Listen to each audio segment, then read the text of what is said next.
pag-uusapan natin ang mga klasikong kwento sa makabagong panahon.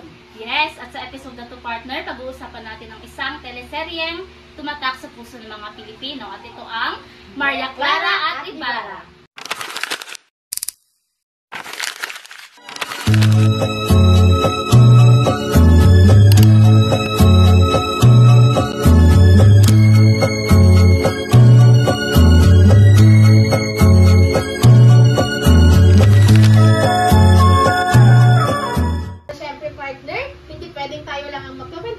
Kasama natin ngayon ang tatlong bisita na certified fans ng ating teleserye. Handa ka na bang kilalanin sila, partner? Yes, partner, handang-handa na. Unahin na natin ang isa sa pinaka-active sa mga online discussion tungkol sa show.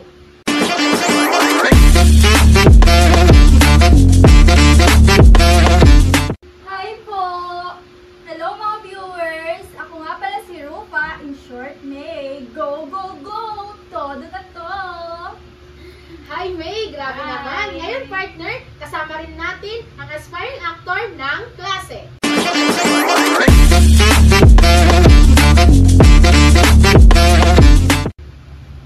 Hello po! Ako nga pala si Sarah from Korea. Ay partner, baka may performance pa yan, partner. Ay naku, nakakaya. Sarah ngayong Pasko ay maalala mo pa rin ako.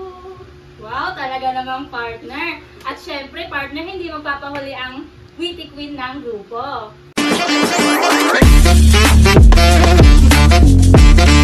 Hi po! Hi po! Ako nga pala si Spaghetti. Spaghetti pataas, pataas ang taas. Spaghetti pababa, pababa ng pababa.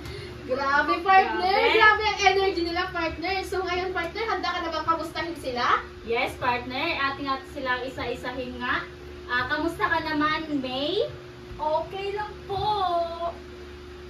Ikaw naman? Okay Sarah? lang. Okay lang po. Ikaw naman, kamusta ka naman? Spaghetti pababa at pataas?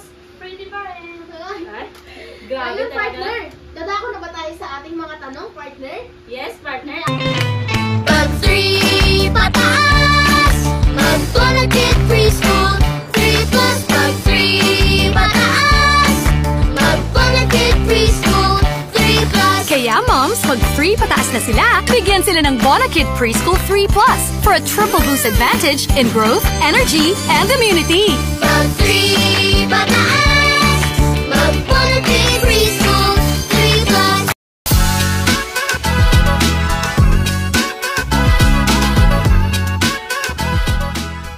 Bago tayo mag-proceed sa ating mga katanungan, partner, since kayo ay fan ng Maria Clara, pwede ba kayong mag-share mga konting kaganapan para sa ating mga chika lovers? Ang paborito kong kaganapan ay yung pagbalik ni Clyde sa mundo nila o sa panahon nila Ibarra, kung saan sa pagbalik niya ngayon marami siyang natutunan. Ayan, maraming salamat sa inyong binahagi. Ngayon, ano naman ang mga favorite scenes na tumatak sa inyo? Ako, isa na dun yung scene na hinahanap ni Sisa yung mga anak niya. Ako bilang isang babae, pag naging isang ina na rin ako, gusto ko rin na maging mabuting ina, tapos kaya kong gawin lahat para sa mga magiging anak ko. Oo naman, partner. Pili ko magiging mabuting ina talaga to si May. Ikaw naman, Sa Sarah. akin naman, yung paborito kong scene ay yung nalunod si Ibarra at sinabit siya ni Clyde. Tapos nagalit si Maria Clara kay Clyde kasi nga diba, hindi naman talaga, hindi nila alam yung CPR na tinatawag nun sa panahon nila Ibarra. Kaya nagalit siya kay Clyde. Ay, grabe naman yun. Ikaw naman, spaghetti pababa at pataas. Sa akin naman yung nung binigyan ni Tinongti daw si Clyde ng flowers, tapos nalaman ni Clyde na allergic pala sa flowers, tapos nagagawan sila ng flowers. Then, nahalikan ni Tinongti daw si Clyde sa cheeks. Sobrang kinikilig ako doon. Ay, grabe naman ang kilig talaga, partner. Ngayon, mga chika lovers, handa na ba kayo para sa ating mga katanungan? At handa ka na rin ba, partner, para tanungin Yes, sila? partner. Handang-handa na.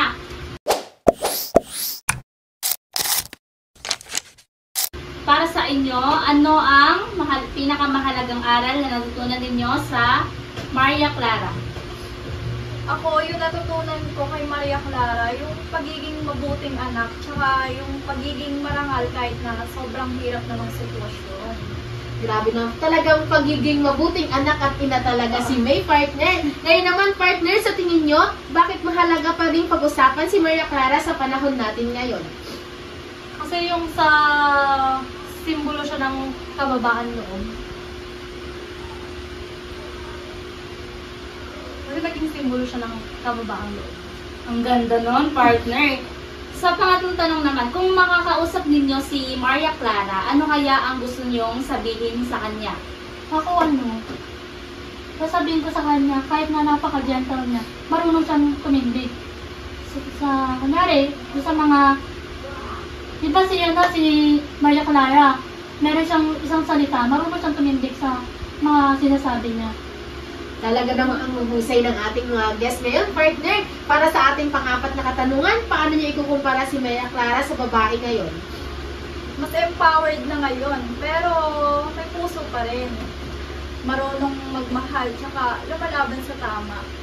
Ang ganda ng mga sagot nila, partner. Diyan muna kayo mga chika lovers, walang aalis. Magbabalik ang Kwentuhang Classic.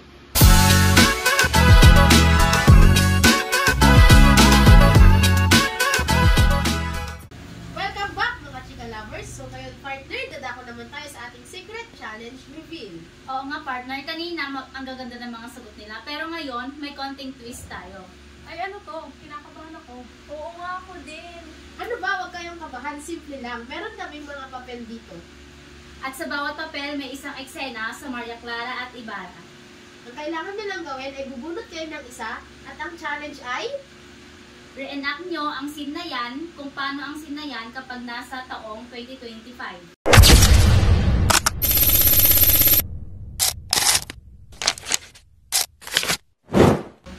Para sa ating scene 1, maaari na kayong bumunot. Ano ang ating scene 1? Selosan ni Maria Clara at Ibarra. Okay. ngayon, meron kaming ipapakitang clip sa inyo. Tapos, ang gagawin nyo lang, kailangan siya i-reenact ngayon kung ano mangyayari sa 2020. Dalawang Maria Clara, Crisostomo. Ngunit nag-iisa ka lang sa buhay ko. Habang ang isa ay nakatira sa iyong bahay, kasama mo sa araw at gabi, sa ilalim ng iisang bubong. Marahil ay hindi mo talaga arok ang sakit na ginagawa mo sa akin.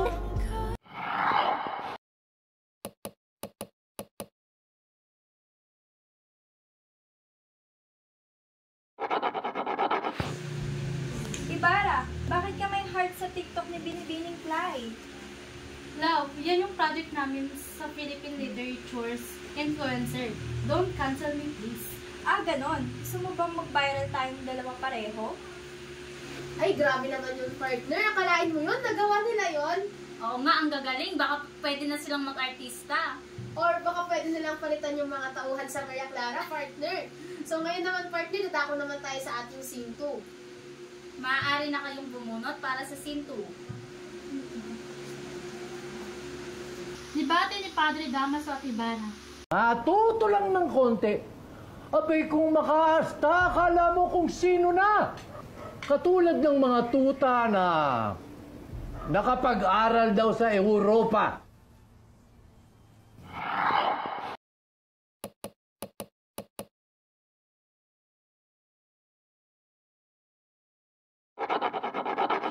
Hindi ko maintindihan kung bakit puro content creator ang mga kabataan ngayon. Mga walang respeto.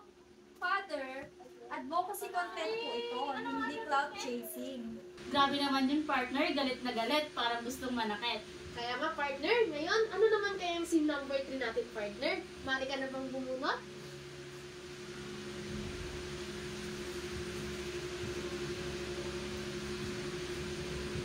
Maria Clara at Susolerang kaibigan. Mayroong dalawang Maria Clara, ngunit ang isa ay naunahan na sa labing Crisostomo iba. Ay, isumigas, basta ya.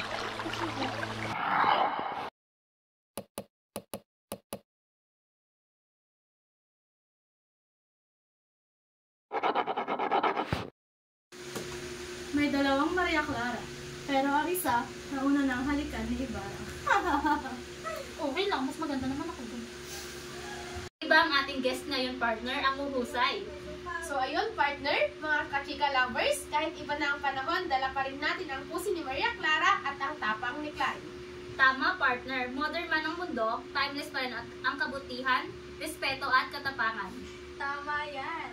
Sana lahat may halong Maria Clara at Clyde. Agree! Yun lamang sa ngayon, mga kachika lovers, at babalik kami para sa susunod na episode. Bye!